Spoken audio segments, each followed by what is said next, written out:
Kia ora koutou. We have been called to Bella, a 19-year-old girl who has called the ambulance herself for a fall inside of her home.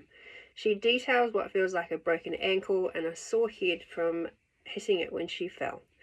My crew partner and I have arrived on scene. As her fall was unwitnessed, we want to specifically check for any loss of consciousness, potential cognitive impairment, or brain bleed, or traumatic brain injury, in addition to the ankle injury that she's described.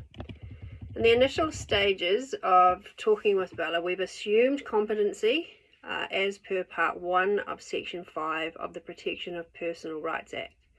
And using specifics to interview Bella, such as advanced communication, and such as checking the patient's recall, outlining the risks and benefits to a recommended treatment plan, asking for paraphrased responses to my questions, and seeking communication regarding her agreeing or not agreeing to the recommended treatment plan. To highlight why I'm using these methods, altered mental status has been described as a non-specific change in baseline level of awareness, cognition, attention, or consciousness caused by illness, chronic disorders, and injuries that can affect the brain. We also want to clarify cognition, which is the ability to comprehend the process of knowing, thinking, remembering, judging, and problem solving.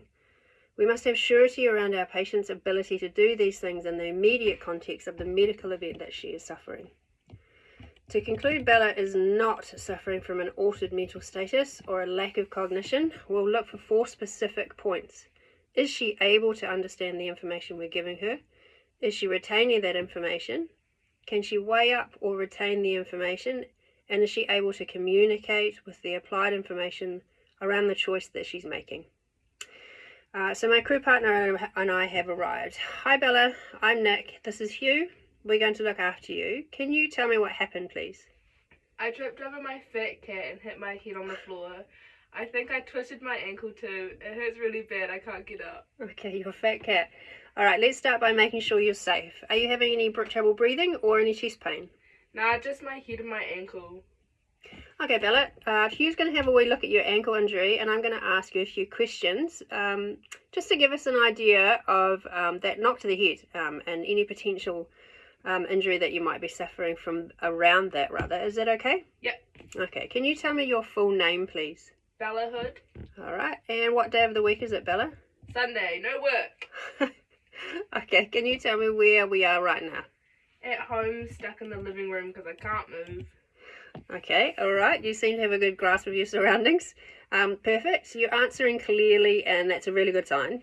Hugh's just told me that when he shone that bright light in your eyes, well done, that they looked equal and reactive as they should be. So that's great. There's another wee score that we work on called the Glasgow Coma Scale, and that's been, we've been working on that, rather. Hugh's been working on that whilst we've been chatting, and he's told me that you have a perfect score of 15. And that your limb baselines, which give us an indication of what might be happening inside of that ankle of yours, are a little bit compromised, which means there's probably some damage. So we'd like to give you some pain relief for that, Bella, first up, and then I think we'll get you off to hospital from some x-rays. Does that all make sense to you? Yep. Okay. Have you got any reservations around heading to the hospital, or are you comfortable with the idea? Yeah, the hospital freaks me out a bit. Okay, yeah, that's cool. That's understandable. We've got a little bit more work to do here, so we'll keep chatting about it till then, okay? Yep. Now, Hugh tells me that your blood pressure is stable, and then there's no signs of bleeding anywhere, so that's all great too. Now that you've got some pain relief on board, he's going to splint your ankle so that we can keep it as still as possible, which should help reduce a little bit of pain. While he's doing that, we'll have a bit more of a chat about you hitting your head, because we want to see if you've actually maybe just knocked your brain a bit. Is that okay? Yeah.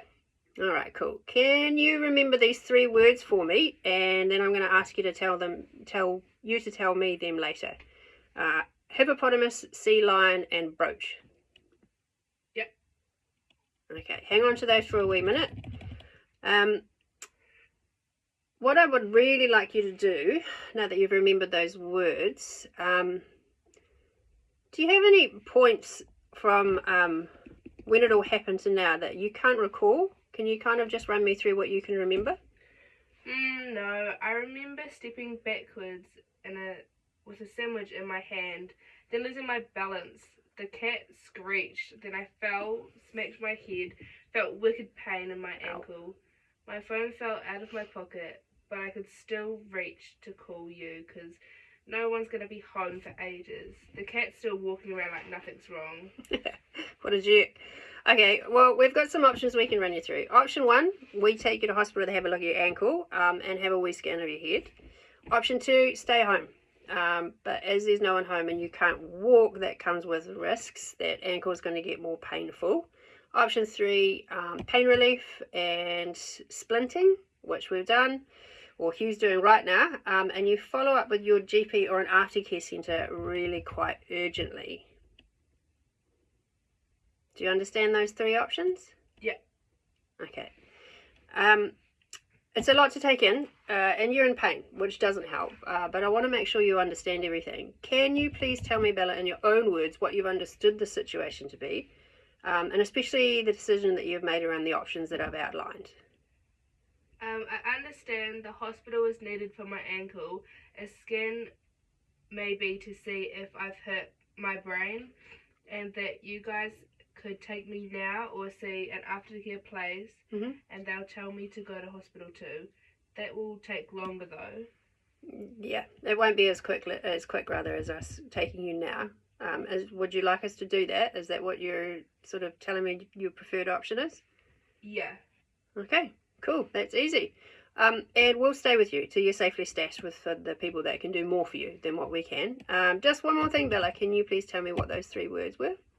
Hippopotamus, sea lion, brooch. Nice. All right. Now you've got some pain relief on board. We'll pop you in the ambulance. We'll head off to hospital. Yep. Thank you.